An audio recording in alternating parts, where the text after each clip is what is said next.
안녕하세요, 스미다스입니다. 어제 말입니다. 제가 이제 오프닝을 음악을 좀 넣어보는 그런 시도를 했었는데요. 물론 제가 연주한 건 아닙니다. 음악을 넣어보는 시도를 했었는데 바로 컴플레인이 들어와가지고 이러지 마라 이러셔서 바로 뺐습니다. 예. 에, 하던 대로 그냥 바로 이슈로 들어가도록 하겠습니다. 뭐 지금 이제 정치권이 좀 혼란스럽습니다. 정치권도 혼란스럽고 또 이제 최근에 그 지소미아 관련해 가지고 일본하고 사이에서 뭐 사과를 했네 안 했네 이런 얘기들이 오가고 있고요. 또 내용을 보면 뭐 일본 정부 관계자는 이 경산성에서 발표한 이제 지소미아를 우리가 지소미아를 이제 연장하겠다는 발표를 한 다음에 경산성에서 뭐 우리는 수출 규제 그대로 유지할 거다라는 발언에 대한 어떤 사과를 이제 일본 쪽에서 했는데 이걸 청와대에서는 이걸 마치 그 모든 과거 이제 2019년 7월 이전 상황에 대한 모든 것에 대한 사과인 것처럼 받아들인 게 아니냐 뭐 이런 얘기가 나오고 있고 뭐 그야말로 그 어린애들도 안 할 법한 짓거리를 지금 하고 있습니다. 예, 뭐 그렇게 보이고요. 제가 오늘 말씀드릴 거는 이제 그 내용은 아니고 오늘자 정분실에서 말씀드리고 싶은 것은 뭐냐면 그 지금 핫하게 이슈가 되고 있는 사람이 한 사람 있습니다. 그 소위 삼철 중에 하나인 이호철, 이호철 그 노무현 정부 때 민정수석을 했던 사람이고요. 뭐 부산대 법대 출신이고, 근데 변호사는 아닙니다. 제가 알기로 사법시험을 뭐 쳤다가 떨어졌거나 아마 그럴 겁니다.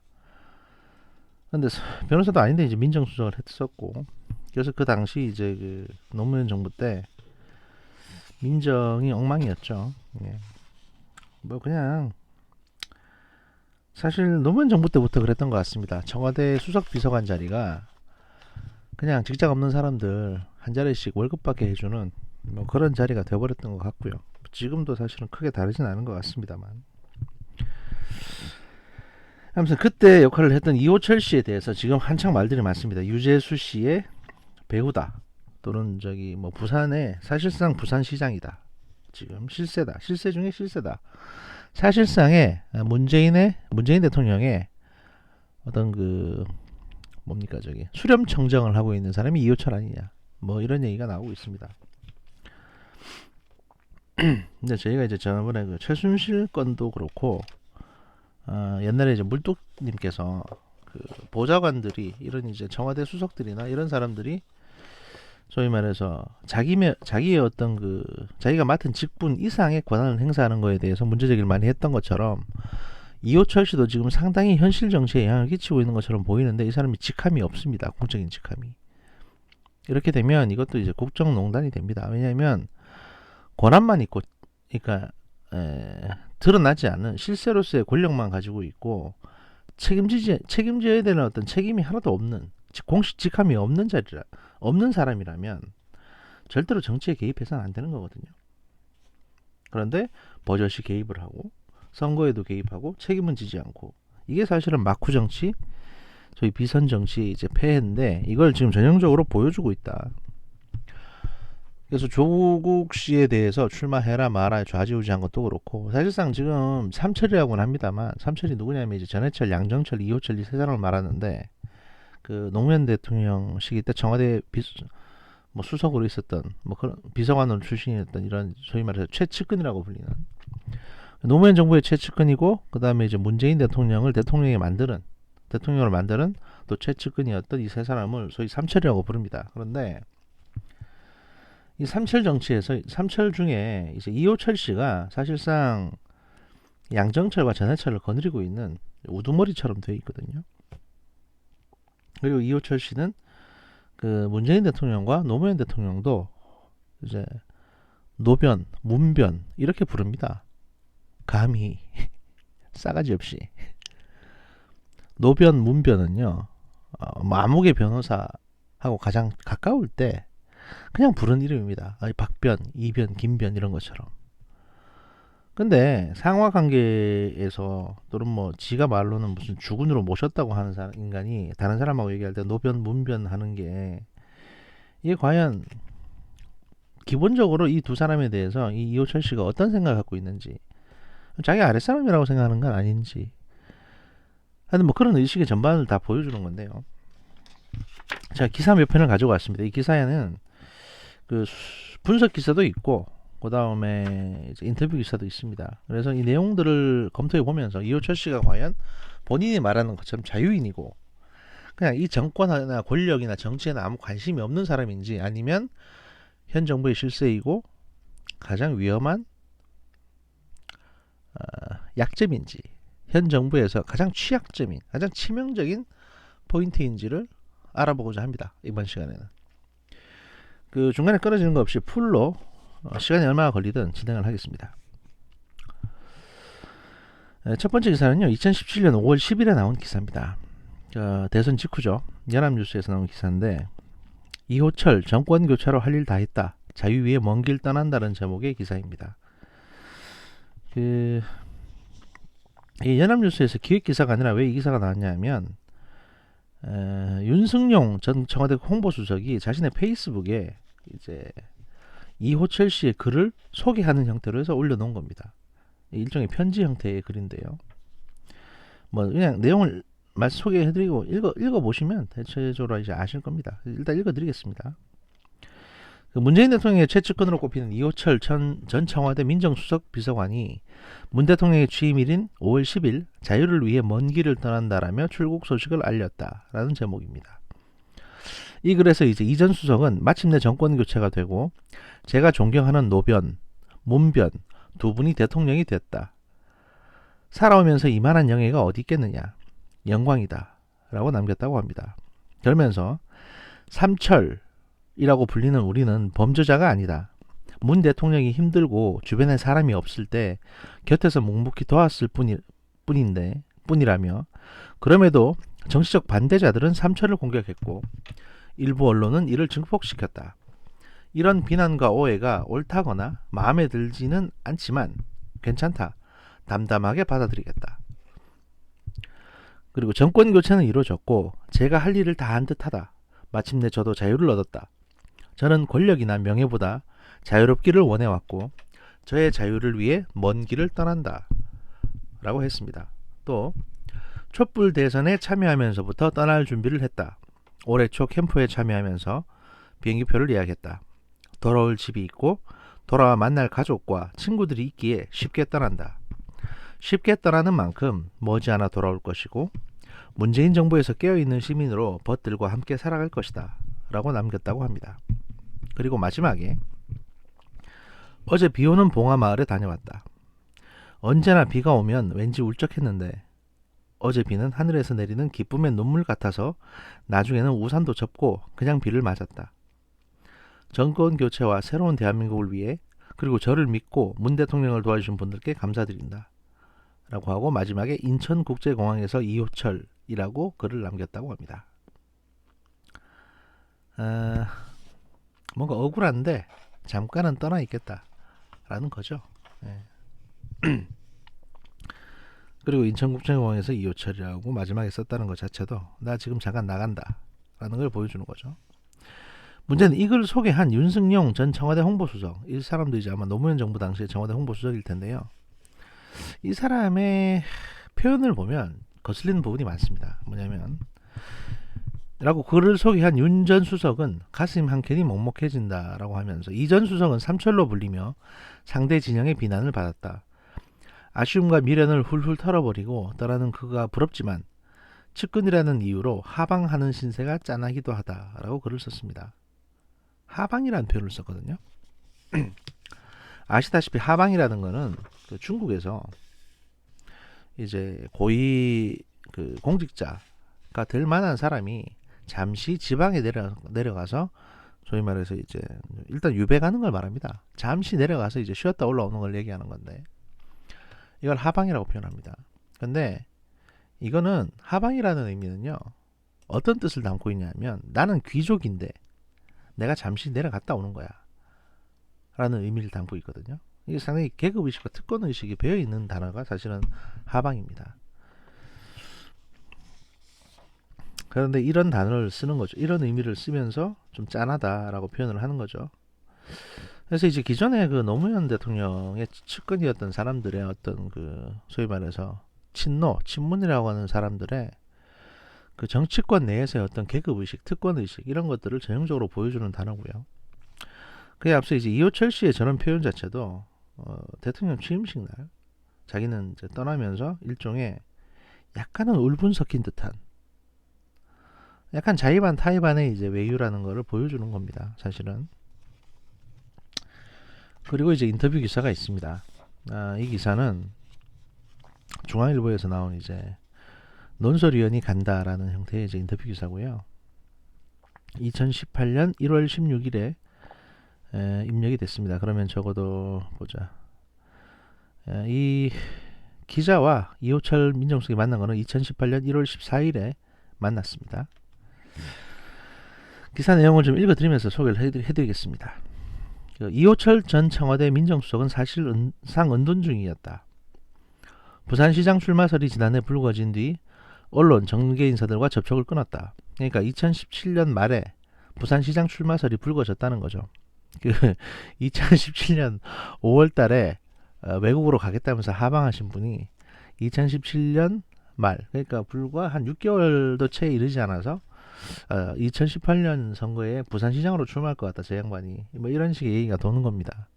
그러니까 얼마나 양정철이나 이호철 이런 사람들의 소위 일시적인 정계 은퇴, 뭐 떠난다고 하는 게 얼마나 얄팍한 건지를 전형적으로 보여주는 겁니다.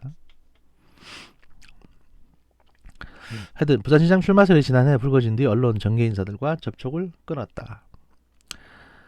이 전 수석의 입장을 듣기 위해 수소문에 나섰으나 지금 한국에 없다는 말만 돌아왔다. 그러던 중 이호철 전 수석이 노무현 전 대통령 기념관 건립 책임을 맡고 있고 일요일인 1월 14일에 관련 회의가 있다는 얘기를 노무현 재단 사람에게서 들었다. 무작정 노무현 재단으로 찾아갔다. 3시간을 기다리자 푸른색 모자를 눌러쓰고 수염이 덥수룩한 여행객 차림의 이 전 수석이 나타났다. 20일간 쿠바에 있다가 14일 새벽 한국에 도착해 재단으로 오는 길이라고 했다. 기자가 대화를 청하자 담배나 한 대 얻어 피우자 라면서 이제 담배 좀 달라고 얘기를 했다는 겁니다. 이호철 수석이. 한 달간 끊었다는 담배를 피우면서 오히려 이 전 수석이 먼저 물었다. 쿠바에 계셨는데. 이건 제 사견입니다. 쿠바에 20일간 머무셨는데 담배를 끊어요? 시가를 피우다 오셨나? 하여튼 뭐 한 달간 끊었다는 담배를 피우면서 오히려 이 전 수석이 먼저 물었다. 제가 출마할 것 같으세요? 안 할 것 같으세요? 기자가 답을 내놓지 못하자 이 전 수석이 분명한 목소리로 말했다. 안 하려고요? 안 하려고요. 기자가 생각을 굳힌 거냐고 묻자 바로 예라고 답했다. 제가 그러니까 출마에 대해서는 아예 생각도 안 한다라고 선언을 하고 해외까지 갔던 사람이 한 7, 8개월 뒤에 와가지고 기자를 만나자마자 물어봅니다. 제가 출마할 것 같으세요? 안 할 것 같으세요? 그리고 기자가 그냥 지켜만 보고 있으니까 안 하려고요 라고 한답니다. 안 하려고요. 못한다가 아니라 안 할 거다. 안 하려고요. 안 하려고요 라는 말은 고민을 해봤다는 얘기거든요. 그리고 원래 기자 만나면 이렇게 싸가지 없이 얘기합니까? 이런 것들만 봐도 이호철이라는 사람이 평소 대화 방식이라는 게 얼마나 이제 돌직구적인지를 알 수 있습니다. 이건 사실 권력을 갖추고 있는 실세 또는 정보를 많이 갖고 있는 사람만이 할 수 있는 대화 방식이긴 한데 자유인이고 소탈한 성격이라고 합니다. 그러면 이제 소위 이런 식으로 그 정치인들 만나고 다니면서 소위 노무현의 측근, 문재인의 측근 얘기하면서 이제 소위 말해서 섭외하거나 협박하거나 협상하거나 했겠죠. 이런 대화 방식으로 계속 해보겠습니다. 그래서 기자가 물어봅니다. 왜 불출마를 선택했나? 이호철 씨가 답합니다. 3가지 이유가 있다. 그러니까 기자는 부산시장을 왜 불출마하려고 결정했냐라고 물어봤는데 이호철 씨는 3가지 이유가 있다. 노무현 대통령 돌아가신 뒤로는 정치에 대해 트라우마가 있다. 우리의 아픔이다. 2번째 이유는 울리 백이 쓴 적이 사라진 민주주의란 책에 답이 있다. 독재 정권이 무너지고 난 뒤 사람들이 무슨 일을 해야 하는지에 관한 책이다. 나는 깨어있는 시민으로 마무리한다. 세 번째는 노 대통령 기념관 때문이다. 기념관 건립을 4년째 맡고 있다. 제게는 소중한 일이다. 역사를 공간에 새긴다는 책임감이 있다. 이 일을 나는 해야 한다. 이 세 가지 이유 때문에 부산시장 불출마를 하겠다는 겁니다. 정치 안 하겠다고 했다가 출마 운운하는 것도 웃기지만 이 세 가지 이유 때문에 불출마를 안 한다는 것도 사실은 말이 안 되죠. 노무현 대통령 돌아가신 뒤로 정치에 대해 트라우마가 있는 양반이 문재인 대통령 대선 캠프에서 그렇게 활동을 했었고 2번이나 2012년, 2017년. 그리고 독재 정권 무너지 울리베기 쓴 책 얘기도 제가 보기에는 이게 뭔 소리 하는 건지 이해가 잘 안 가고 세 번째 기념관은 지가 뭐 벽돌 나르고 지가 시멘트질 합니까? 그냥 건립 이렇게 책임을 맡고 있는 사람이 숙하면 해외 나가고 쿠바에도 20일간 갔다 오면서 부산시장 출마를 못한다는 것도 웃기고요. 제가 보기에 첫 질문은 이 장관이 잘 이해를 못한 것 같습니다. 그냥 20일 만에 담배를 피니까 정신이 나간 것 같아요. 정신이 혼미해가지고 이랬던 것 같고. 두 번째 질문을 합니다. 기자가 출마를 할 수 있다는 말은 왜 나왔나? 라고 기자가 물어봅니다. 그랬더니 이호철 씨가 뭐라고 답변하냐면 작년 추석 무렵 나서달라는 요청이 있었다. 내게 출마를 권하러 왔다가 불출마 선언만 하지 말아달라는 사람도 있었다. 사실 문 대통령께도 그런 방식을 써서 정치를 하게 했다. 불출마 선언만 하지 말아달라. 그 다음엔 책을 쓰자. 북콘서트 딱 한 군데서만 하자. 결국 전국을 다 돌았다. 라고 막 웃었답니다.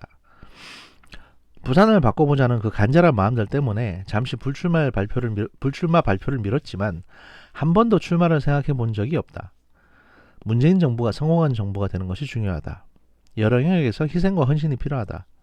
대의로 보고 넓고 깊게 봐야 한다. 그럴 때 제 카드는 유용한 방식이 아니다. 저를 지지하는 분들은 젊거나 친노 친문 아니겠나.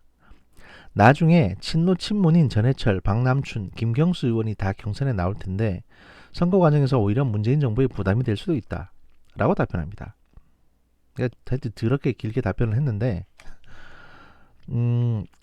작년에 사실 정치 안 하겠다고 했던 사람이 그리고 해외 나갔던 사람이 6개월 만에 부산시장 출마 얘기가 나오고 있고 왜 출마 얘기가 나왔다고 생각하냐고 물어봤는데 본인은 불출마 발표를 미뤘었다. 하지만 출마를 생각해 본 적은 없다. 하지만 부산을 바꿔보자고 생각한 적은 있다. 라는 식의 오락가락한 얘기를 하죠. 그리고 본인의 불출마 이런 거에 대해서 감히 문재인 대통령의 대선 출마 불출마를 빗대가지고 설명을 합니다. 이게 뭘 보여주냐면요. 본인은 본인 스스로 문재인과 거의 동급이라고 생각을 하는 겁니다. 적어도 정치적인 어떤 행보라든지 내가 정치를 하는 방식에 있어서는 대통령이 정치하는 방식과 크게 다르지 않다. 라는 식의 이야기를 하는 겁니다. 그렇게 소위 본인이 느끼고 있는 거죠. 문 대통령이 나를 정치하게 만들었으니 이번엔 이호철 당신 차례야 라고 한다면 어쩌겠냐 라고 기자가 물어봅니다. 사실 기자의 질문들은 어떤 인터뷰 하는 사람의 어떤 뜻을 알아내는 것도 있지만 저에도 말씀드렸다시피 함정을 파는 게 좀 많거든요. 함정 파는 성격이 좀 강한데 문 대통령은 그리 안 하실 거다. 본인도 스스로 정치를 피하시다가 하게 됐는데 저를 풀어주려고 배려하시지 않을까. 노무현 대통령도 한때 많은 사람에게 정치를 권유했지만 이 친구는 정치를 안 할 거야 라고 하시고 제게 정치 얘기는 안 했다. 제가 워낙 자유로운 것을 좋아하고 문 대통령도 잘 알고 계신다. 여기서 알 수 있는 거. 노무현 대통령은 알고 있었다는 거죠. 이호철 씨한테 이 친구는 정치 안 할 거야 라고 했다고 하지만 사실 정치하지 말라고 얘기한 거거든요. 니 같은 애들은 정치하지 마라 라고 얘기한 겁니다. 안희정한테도 농사나 지으라고 했죠. 지금 다시금 생각해 봅니다만 노무현 대통령이 다른 건 몰라도 사람은 참 잘 봤다. 이런 생각이 듭니다. 예. 그리고 기자가 또 물어봅니다. 문 대통령을 당선 후 만난 적이 있나? 라고 물어봅니다. 작년 대통령 여름 휴가 때 경남 진해에서 딱 한 번 봤다. 요즘은 또 어디 갔다 왔노 하시길래 동유럽에 코카서스 3국 다녀온 얘기를 해드렸다. 북핵 문제 등으로 고생하실 때나 살이 빠져 있으셔서 마음이 안 됐더라. 그러니까 대통령이 여름 휴가를 하면, 그러니까 작년 대통령 여름 휴가니까 이제 2017년 7월이나 8월에 여름 휴가를 말하는 건데요. 이걸 보면 또 웃깁니다. 제가 아까 소개드렸던 그 기사에 따르면 2017년 5월 달에 한 몇 달 해외 나가 있다고 그러면서 해외 나가셨거든요. 2017년 5월 10일 날. 그런데 대통령 여름 휴가 때 경남 진해에서 봤다는 겁니다. 2017년 대통령 여름 휴가 때. 그러면 유럽 잠깐 나간다고 나갔다가 바로 돌아와서 대통령 여름 휴가 때 대통령이랑 같이 여름 휴가 보내고 그 다음에 다시 또 몰래 나갔다는 얘기밖에 안 되죠. 그러니까 나가 있었던 게 아니라 왔다 갔다 한 겁니다, 그냥. 그리고 대통령도 계속 자주 봤던 거고요. 그 대통령 여름 휴가 때 경남 진해 대통령 별장에서 대통령을 이렇게 아무나 만날 수 있습니까? 결국에는 계속 대통령을 만나고 다닌다는 겁니다.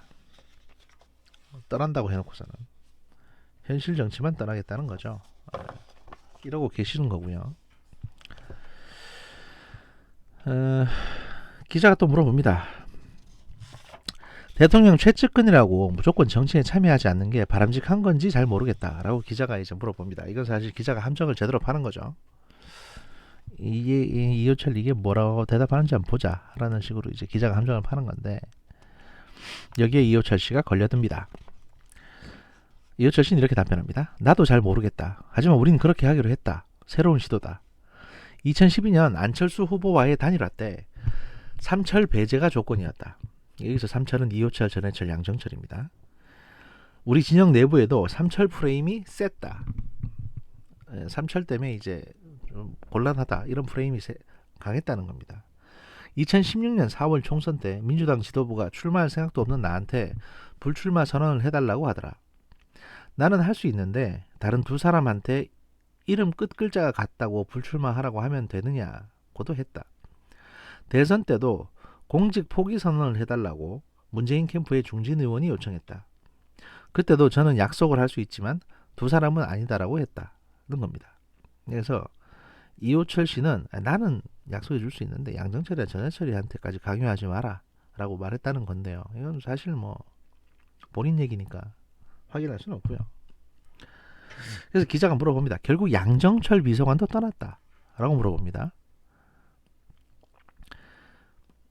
함정을 하나를 더 팠죠. 이호철 씨가 답합니다. 양비는 이제 양정철 청와대 비서관의 줄임말입니다. 양비하고는 대선 전인 작년 1월에서 2월 사이에 이미 우리는 들어가지 않는다고 약속했다. 이건 뭐 그냥 하는 소리예요. 약속은 무슨 약속입니까? 대통령이 될지 안 될지도 모르는 판에. 다 결정되고 나니까 이제 이렇게 꾸며서 좋게 얘기하는 거죠. 하여튼 나는 문 대통령 취임식인 5월 11일 인천공항에서 봤다. 비행기표는 3, 4개월 전에 사야 구입해야 싸다. 이게 떠나려고 미리 구입했다는 의미입니다. 이게. 하지만 양비는 나중에 들어가 릴리프 투수로 뛰어야 한다. 나는 구시대의 막차를 타기로 했다. 새 시대의 첫 차는 새로운 사람이 타고 점점점이라고 합니다. 사실 마지막 줄이 중요하죠. 구시대의 막차를 타기로 했다는 게 이제 이번에 국회의원 선거 나와가지고 그 권력을 좀 누려보겠다 뭐 이런 얘기인지, 아니면 이제 과거에 내 시대는 끝났다 이런 얘기인지 모르겠지만 좀 중의적인 의미라고 저는 보여집니다. 그래서 이제 기자의 일반적인 평가가 쭉 나옵니다. 그는 노무현, 문재인 두 전직 대통령을 노변, 문변이라 부른다. 두 전 현직 대통령과 가장 오랜 인연을 갖고 있다. 그런데도 지난해 대선 때는 안목의 위원장, 안목의 본부장 같은 고위직함을 달지 않았다. 부산지역 특보단 부단장도 고사하고 특보 명함 하나 가지고 주로 물밑에서 움직였다.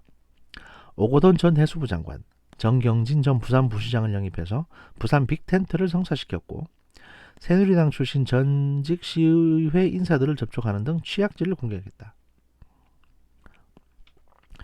여권의 부산시장 그래서 이제 그 부산시장 선거 관련해서 이제 기자가 한 번 더 물어보거든요. 여권의 부산시장 후보 중에 김영춘 해수부 장관도 출마에 부정적이라는 보도가 있었다 라고 이제 물어봅니다. 그랬더니 이호철 씨가 뭐라고 얘기했냐면, 현직 장관한테 지금 출마할 거라고 물으면 한다고 하겠는가. 이번이 부산에서 승리할 기회라고 생각은 하지만 만만치가 않다. 난 노무현 대통령이 떨어진 선거는 다 봤다. 항상 여론조사에서 이기다가 졌다. 지형이 많이 바뀌었다고 해도 출마자들이 한 팀으로 가야 겨우 이길 수 있는 거다. 나도 출마는 안 하지만 팀이 만들어지면 돕겠다. 라고 답변을 합니다. 여기서 한 팀이라는 단어가 나오죠. 소위 말해서 원팀. 최근에 양정철이가 원팀 운운하면서 이재명 만나고 김경수 만나는데 이게 양정철 아이디어가 아니란 얘기들이 파다합니다. 원팀이란 단어는 주로 이호철이 쓰던 단어였거든요. 작년, 재작년부터 말입니다. 따라서 지금 소위 말해서 이제 친문, 비문을 다 묶고 다니는 게 이호철이 아니냐 이런 얘기들이 나오고 있고요. 그 원팀이라는 단어는 거기에 대한 반증이다 라고 보여집니다. 여기에 대해서 이제 언론에서 분석 기사들이 쏟아져 나오기 시작합니다. 2019년 6월 5일에 어떤 기사가 나왔었냐면 이해찬 대표 특보단장에 임명된 전해철은 당내 친문 구심점 역할을 하고 민주연구원장 양정철도 왕성한 행보를 하고 있고 이호철도 곧 귀국해서 PK 역할론이 부상된다라는 제목으로 다시 말해서 총선 앞으로 전해철, 양정철, 이호철 민주당 전면에 라는 제목으로 기사가 나왔었습니다. 2019년 6월 5일 한창 제2의 임진왜란 운운하기 바로 직전에 나온 기사죠. 이 기사에서 이제 핵심적인 내용만 몇 개 소개를 해드리겠습니다.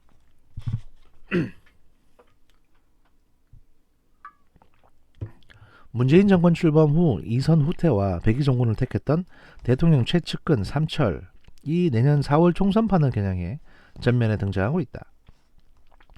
측근 정치 비판을 차단하기 위해 이선으로 후퇴했지만 문재인 정권의 성패가 걸린 총선을 앞두고 일제히 힘을 보태며 결집하는 분위기다. 이 대표 중심의 당권파와 친문 직계그룹이 연대해 총선을 단일 대우로 돌파하겠다는 것이다. 여기서 다시 원팀이라는 얘기가 나오죠. 전해철 의원도 특보단장에 임명된 것을 계기로 적극적으로 전면에 나설 것으로 보인다. 전해철 의원은 당의 외연 확대에 핵심 역할을 할 예정으로 이르면 이번 주 일부 특별을 발표한다라고도 얘기했습니다. 올해 말 인재협의위원회가 공식 출범하지만 그 전에라도 인재를 적극 수혈하자는 차원이다라고도 얘기합니다. 이래서 이제 2019년 6월 5일에 전해철이 이렇게 이해찬 대표가 전해철을 특보로 밀고 양정철 민주연구원장을 5월달에 이제 민주연구원장으로 앉히고 이러면서 친문들이 앞으로 확 나옵니다. 그러면서 이 사람들이 오버질을 해가지고 조국 씨를 좀 무리하게 밀어붙이다가 이제 이 지금의 사단이 났다고 알려져 있고요. 조국 씨를 밀어붙이기 위해서 조국이가 선두에 설 수 있는 소위 말해서 이제 외란, 일본 수출 규제 뭐 이런 것들을 갖다가 이제 불러왔다. 그걸 이제 어떻게 보면 기회로 이용해가지고 싸움을 키웠다. 뭐 이렇게 해석이 되죠. 기사에 따르면 지난해 6월 5일 지방선거 후 중국 베이징대 연수를 떠난 이호철 전 민정수석은 이게 중요합니다. 이호철 전 민정수석은 6월 15일 지방선거 후 중국 베이징대 연수를 떠납니다. 이게 무슨 패턴이냐? 2017년 5월 10일 날 대통령 취임식 하는 날 이호철 씨는 잠시 유럽으로 갑니다. 그리고 2018년 6월 15일 지방선거 직후 자기가 밀어붙이는 오거돈 씨가 부산시장에 당선되자 이호철 씨는 중국 베이징대로 연수를 갑니다. 두 개의 패턴이 보입니다. 마치 본인은 친문 실세가 아니라는 것처럼 외국으로 나가버립니다. 근데 나가면서 미리 여기저기 지적은 해두죠. 유재수를 부시장에 앉혀라. 또 내가 내 측근들 암흑에는 어디 앉혀라는 식의 이런 소위 말해서 부산시 정부 자체를 이호철이 좌지우지 해놓은 다음에 이호철은 베이징으로 가버리는 겁니다. 그러니까 이호철이라는 사람의 어떤 그 지금 정치하는 방식 특징이 보입니다. 일단 다 짜놓고 선거 끝나면 자기는 바로 떠납니다. 그러면서 자기가 짜놓은 대로 틀을 만들어 자기가 짜놓은 대로 이제 굴러가는 거죠. 인사가. 그래서 자기 측근들이 다 앉고 그럼에도 자기는 이제 그 폭격을 피하기 위해서 밖으로 떠납니다. 그래서 밖으로 떠났다가 잠시 나가 있다가 마치 딴 사람들이 이걸 하방이라고 이제 찬양하는데 잠시 나가 있다가 다시 아무렇지도 않은 척 몰래 들어와가지고 누릴 거 다 누리는 겁니다. 이런 식의 소위 말해서 너저분한 정치 방식을 이호철은 2번, 3번 해왔습니다. 예, 뭐 저기 극우 방송에서는 이런 거를 뭐 빨갱이들이 저런 식으로 배우 막후 정치한다라고 하시는데, 아휴, 쟤들은 얘들은 뭐 빨갱이라고 부를 정도요. 이렇게 뭐 그렇게 뛰어난 사회주의자다 뭐 이런 뭐 뭔가 제대로 머릿속에 제대로 들어있고 하는 그런 의식 있는 애들도 아니에요. 그냥 권력에 물들어 있는 왕조주의자입니다. 그냥. 예, 저는 그렇게 보이고요. 아무튼 선출직에 나선 적은 없지만 당연히 이호철은 지명도가 없으니까 선출직에 나서서 지가 될 깜냥이 안 되죠. 지가 뭐 변호사를 하긴 했습니까? 뭐 어디 하다못해 박사도 아닌데 박사도 아니고 학자도 아니고 뭐 지금 뭐라고 볼라고에 무슨 저 비서관 한 주제. 아무튼 문 대통령과 동지적 관계로 평가될 만큼 친문 진영 내부에서 존재감이 월등하다. 내년 총선 최대 승부처가 될 부산 경남 선거판에 이호철 전 수석의 지역 네트워크를 기대하는 분위기다. 직접 출마보다는 선거판을 조망하고 정리하는 역할을 할 가능성이 크다는 게 부산 의원들의 전언이다. 부산시 관계자는 이 전 수석이 가끔 부산시 도시발전에 참고하라고 중국 정책을 알려주지만 현실 정치에는 거리를 두고 있다라고도 했답니다. 이게 웃기죠? 부산시 관계자면 부산시 공무원인데 이호철이라는 이제 아무 공직 직함이 없는 민간인이 가끔씩 부산시 도시발전에 참고하라고 중국에 관련된 정책들을 부산시에 알려준답니다. 중국 정책이 부산시 도시발전에 참고될 게 뭐가 그렇게 많을까요? 하여튼 중국 빠는 것들은 내가 아유 정말 내가 하여튼 지역의 한 의원은 전해철은 정치인, 이호철은 자유인, 양정철은 그 중간이라며 직접 출마보다 막후 지원 역할을 할 것이라고 했다고 합니다. 정치판에서 막후 지원을 하는 사람이 어떻게 자유인이 될 수 있습니까? 그냥 정치인이지. 하여튼 뭐 이런 뉴스가 있고요. 그 2019년 8월 22일 이제 점점 가까워집니다. 8월 22일 날그 나온 뉴스인데요. PK 총선 채비 본격, 이호철 전 민정수석 귀국, 총선 역할론 급부상이라고 되어 있습니다. 그러니까 2019년 8월 20일에 중국 베이징대 연수를 다 받고 이제 귀국을 했던 모양입니다. 그래가지고 이 전 수석은 이제 귀국을 했고 2019년 8월 10일께 귀국을 하셨고요. 아직 정치권 인사와는 만나지 않고 해운대 자택에 머물며 좋은 데 사시네. 최근 국내 정치 부산 이슈를 분석하고 있다고 합니다. 부산 CBS하고 벌써 통화도 했어요. 이호철 씨가. 거기서 뭐라고 했냐면 중국에서는 포털 사이트나 SNS가 막혀 있어 최근 국내 지역 정치 상황을 전혀 알지 못한다. 엄살은 씨 무슨 개뿔. 아니 팟캐스트 같은 것도 듣고 싶으면 ISP 저기 우회해가지고 저 듣고 하는데 ISP란다. 저기 뭐냐 그 IPN인가 뭐 있잖아요. 우회 트래픽 저기 뭐 우회하는 거. 우회해가지고 듣고 하는데 뭔 지역 정치상 그럼 전화하면 되지 전화. 그리고 이제 막 교육해서 지금까지 일어난 이슈들을 살펴보고 있다. 지역 흐름을 좀 파악해야 정치권 관계자들을 만나서 할 이야기가 있지 않겠느냐라고 부산 CBS 얘기했답니다. 그러니까 언론하고 대화만 하면 무조건 본인은 난 떠나 있어서 잘 모른다. 아유 그거 뭐 중국 인터넷도 안 되고 막 이런 개구랄 까는 겁니다. 더불어민주당이 이제 문재인 대통령 최측근인 이른바 삼철을 전면에 내세워 총선 필승태세를 갖추고 있는 만큼 이호철 전 수석의 행보도 본격화할 전망이다라고 분석하고 있습니다. 기사에서는 정치권에서는 이 전 수석의 선거에 출마할 것을 줄곧 요청해 왔지만 출마하지 않겠다는 본인 생각이 완고한 만큼 이번 총선에서는 PK 지역 후방 지원에 나설 것으로 보고 있다. 이건 사실 그 해당 인터뷰를 한 민주당 인사가 이호철 씨 매기는 거죠. 왜냐하면 이호철은 지금 출마하고 싶어 하는데 민주당 쪽에서는 계속 이호철 출마 안 시키려고 아유 저 사람은 그냥 배후 지원할 거예요 라는 식으로 이제 뭉개고 있는 겁니다. 총선에서 부산이 내걸어야 할 슬로건 등 핵심 전략을 짜고 지역별 정책 마련, 정치 신인을 발굴하는 데도 핵심 역할을 할 것으로 예상된다. 이게 사실은 조국 씨 관련된 건들, 소위 말해서 조국도 부산 사람이고 부산에서 앞으로 뭔가를 하려고 했기 때문에 그 조국을 강력하게 청구한 게 이제 양정철이라는 얘기가 있는데 실제로 양정철은 대통령이 양정철을 별로 좋아하지도 않고 양정철은 그 정도 급도 안 되기 때문에 이호철이 조국을 밀었고 이제 유재수 감찰 무마에 대한 어떻게 보면 이제 그 대가를 주는 차원에서 보답 차원에서 조국을 밀어줬고 강력하게 그게 지금 사단의 원인이 됐다라고도 보여지거든요. 그래서 이제 검찰에서 조국 수사하고 유재수 수사하고 하는 것들이 다 이제 연관이 있다고 보시면 됩니다. 연관이 있다고 보시면 되고 이게 일종의 나비 효과 같은 거죠. 과거 뭐 박근혜 정부 때 네이처 리퍼블릭부터 나비의 날개짓이 시작된 것처럼 물론 이제 제가 말씀드리고자 하는 거는 현 정부에서 나비의 날개짓의 끝은 조국이나 이호철까지입니다. 대통령까지 올라가지는 않습니다. 아무리 생각을 해봐도. 그런데 하여튼 시작은 그렇게 됐다는 겁니다. 또 이호철 씨가 이제 전재수 지금 부산 지역 국회의원인데 이 사람하고 깊은 친분이 있는 만큼 내년 총선을 앞두고 부산 지역 공천에 영향을 미칠 것으로 보고 있다는 겁니다. 특히 이제 이호철 씨가 지난 지방선거 때 원팀 정신으로 공천 잡음을 사전에 차단하고 조정자 역할을 톡톡히 했기 때문에 이번 총선에서도 후보자 간 이해 충돌에 대한 조정 등의 역할을 할 것으로 정치권은 전망하고 있다고 합니다. 여기서 또 한 번 원팀이라는 단어가 나오죠. 이호철과 양정철이 공통으로 사용하는 단어 원팀. 하지만 이제 비판도 있습니다. 정치권의 한 관계자라고 해서 이제 부산시장 후보자 한 명을 정하는 지방선거와 인물 대 인물 싸움인 총선은 성격이 많이 다르다. 그렇기 때문에 소위 말해서 저런 형태의 이제 마쿠 정치가 과연 가능하겠는가? 이호철 씨가 총선판을 이끌려면 공개적인 직을 맡아야 할 것이다. 그러니까 총선 출마를 하든지 아니면 아예 관두든지 둘 중에 하나를 하라. 그런 식의 이제 비판론도 있다는 얘기입니다. 그래서 제가 애용하는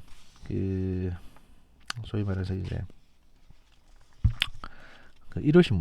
1호신문에서 벌써 이제 이호철 복귀설에 대해 실체를 갖다가 6월달부터 추적을 해왔거든요. 6월달에 일단 처음 나온 이제 아마 지금도 취재는 계속 하고 있고 뭐 조만간 다시 이제 취재 결과 나오긴 할 겁니다. 그런데 일단은 6월달에 일단 취재를 좀 했고요. 여기에 대해서 이제 기획 기사가 하나 나온 게 있습니다. 요거를 잠깐 소개를 해드리면요. 삼철 완전체 전면 나서나 이호철 복귀설 실체 추적이라는 제목의 기사입니다. 사실 뭐 내용은 큰 의미 있는 내용은 없는데 사이사이 재밌는 것들이 조금 있습니다. 왜냐면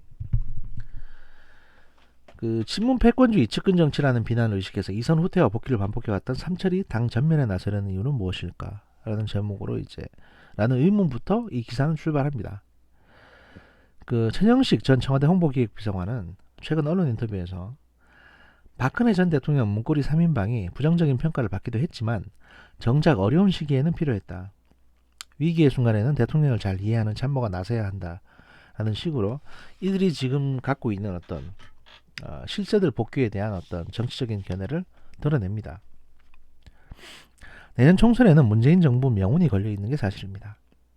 총선에서 패하면 지금까지 추진해온 정책이 제동이 걸리고 앞으로도 어떻게 될지 모르고 바로 레임덕이 올 수도 있습니다. 지금은 사실 상황이 더 안 좋죠. 여권에서는 이호철 씨가 복귀를 해가지고 부산 지역에 직접 출마를 하고 부산 지역 선거를 진두지휘해야 된다라는 얘기도 나오고 있다고 합니다. 이게 이제 이호철에 대해서 뭔가 되게 기대해서 이러는 건 아니고요. 이건 지금 이 기사에서는 이렇게 얘기하죠. 민주당 내에서는 이호철 수석이 복귀해서 부산 지역에 직접 출마하고 PK 선거를 진두지휘하는 역할을 맡아야 한다라고 했다는데 이거는 일종의 책임론입니다. 뭐냐면 야 이호철 니 때문에 지금 이 지경이 됐으니까 니가 조국 청구하고 니가 유재수하고 뭐 이런저런 짓거리 해가지고 지금 이 부산시 지금 민심이 민주당에 대한 부산 여론이 이렇게 작살 났는데 여기에 대한 책임을 니가 져야 되는 거 아니냐 이런 얘기를 우회적으로 애둘러서 이렇게 표현을 하는 겁니다. 사실 부산 지역 민주당과 여야 지지율이 역전된 거는 2018년 12월 달부터입니다. 경제가 워낙 안 좋으니까 체감 경기가 안 좋다 보니까 뒤집어져 버렸고 내년 총선 전망이 어둡다 이런 얘기들이 벌써부터 나왔던 겁니다. 그리고 이호철 씨는 아시다시피 부산시 경제부시장을 자기 측근으로 임명할 정도로 막강한 권력을 갖고 있는 사람입니다. 부산에서는. 그래서 심지어 이제 무슨 얘기가 나오냐면 오거돈은 그냥 바지 시장이고 실제 부산의 지배자는 이호철이다. 이런 얘기까지 나오고 있거든요. 게다가 뭐 경남고등학교 나왔고 부산대학교 나왔고 하니까 부산의 인맥도 탄탄하다고 하고요. 게다가 이전 수석은 이제 노무현 정부 때 이제 민정수석, 그다음에 국정상황실장 등을 맡아서 소위 말해서 이제 핵심적인 자리만 갔던 사람입니다. 보통 이런 자리 가는 사람들이 이제 어떤 스타일이냐면 조선시대 때 세조 때 한명회라든지 또는 이제 정도전 같은 소위 브레인들이 보통 이런 자리를 갑니다.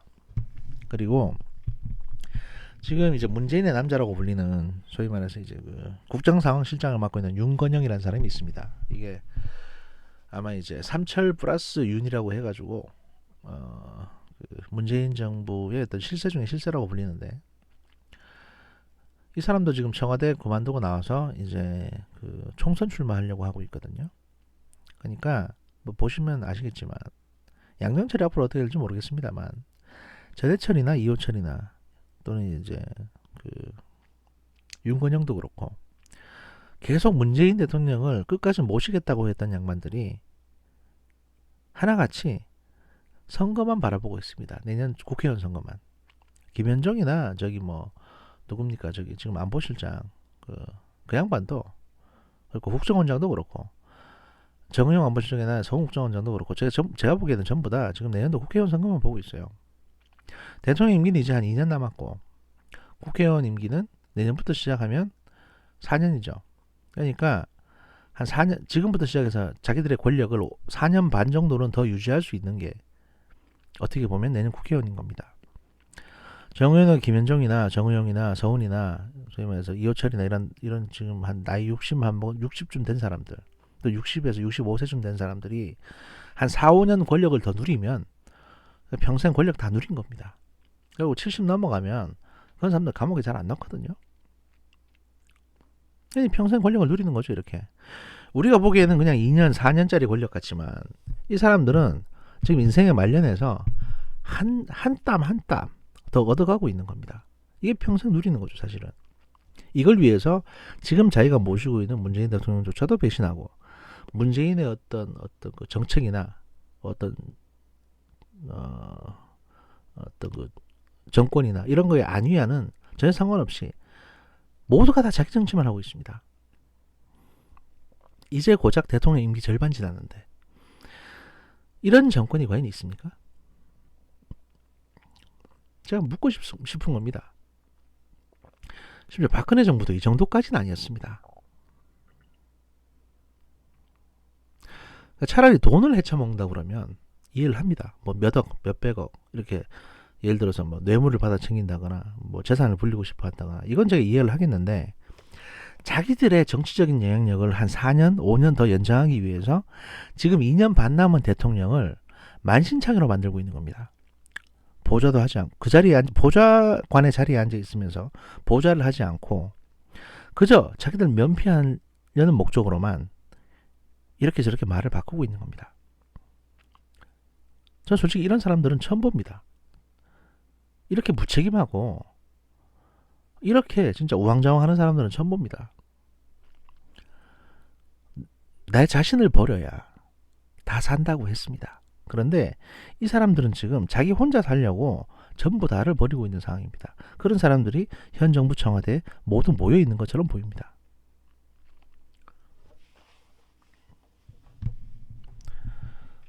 실패는 그냥 오는 게 아닙니다. 사공이 많으면 배가 산으로 간다는 얘기는 바로 이 경우에 해당되는 것입니다. 이따 저녁 때 2부에서 뵙겠습니다. 스미더스의 정보실이었습니다.